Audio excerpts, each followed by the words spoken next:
Yep, go ahead, Peter. Thank you, Jen. Why is the administration flying thousands of migrants from the border to Florida and New York in the middle of the night?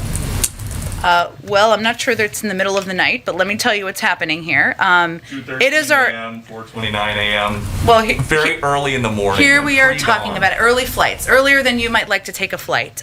It is our legal responsibility to safely care for unaccompanied children until they can be swiftly unified with a parent or a vetted sponsor, and that's something we take seriously. We have a right obligation to do that and to deliver on that. As a part of the unification process, our Office of Refugee Resettlement facilitates travel for children in its custody to their families or sponsors across the country. So in recent weeks, unaccompanied children passed through the Westchester Airport, which I think is what you're referring to, en route to their final destination to be unified with their parents or vetted sponsor. It's no surprise that kids can be seen traveling through states, not just New York. It's something that we're also working to unite children with their family members or vetted sponsors in other parts of the country as well. Okay, to follow up on some of the tax talk, there's this new proposal by Democrats in Congress and the Treasury Secretary to start monitoring every bank account that has $10,000 of cash flow per year.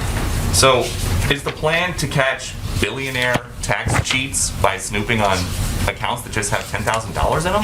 Well, that's not exactly an accurate description, so let me help you with an accurate description of what is actually happening here. And there was a statement by the Secretary of Treasury on exactly this, where she said in this statement, so just to reiterate, she deeply appreciates the work of Chairman Wyden and Chairman Neal's leadership on reconciliation, and in particular, the need to close the tax gap. At the core of the discrepancy in the ways types of income are reported to the IRS are opaque income sources frequently avoid scrutiny, while wages and federal benefits are typically subject to full compliance. So people who get W-2s, whether they are teachers, firefighters, employees at Fox News, anywhere where they may be getting a W-2, that's not what we're talking about here. They're already reporting their income. We're talking about high net worth individuals who are not paying the taxes they owe, and that's what this policy would propose to address. But in the statement that you just cited, it says many top earners avoid paying billions in the taxes that they owe by exploiting the system. So why is it that you need to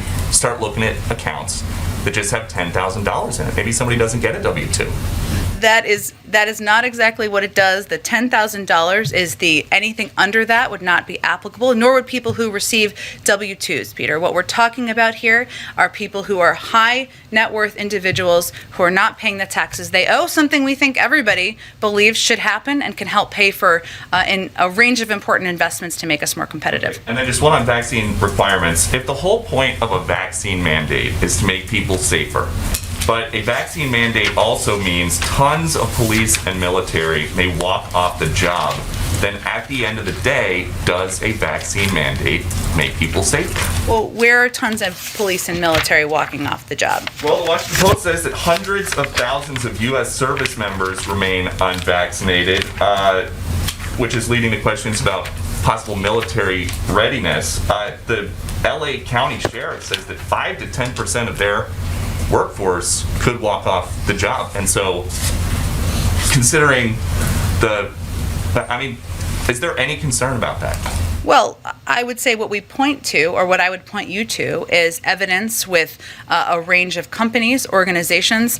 Frankly, the Department of Defense can also give you the up-to-date statistics on members of the military. I believe it's over 90%, but I would point you them for statistics. Branches, but there are other problems in the world than COVID-19. International terror, gang violence, murder, arson, drug dealing. Is there any concern about dealing with these things? What was the number one cause of death among police officers last year? Do you know?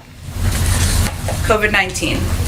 So that's something that we're working to address, and police departments are working to address. If you look at Seattle as an example, which I know has been in some of the reporting, 92% of the police force is vaccinated, as are 93% of firefighters. 99% of Seattle's 11,000 employees have submitted vaccine verification or an exemption request. Safety, though, all these other problems, terror, murder, robberies, kidnappings, is there any concern that if police forces shrink, or if the size of the ready military force shrinks, that the United States or localities may not be equipped properly to deal with Peter, more than response? 700,000 people have died of COVID.